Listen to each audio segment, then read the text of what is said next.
ذرية من حملنا مع نوح إنه كان عبدا شكورا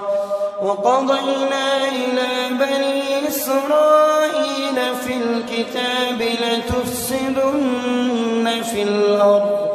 مرتين ولتعلن علوا كبيرا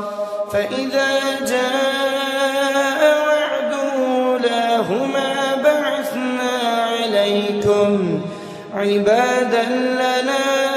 أولي بأس شديد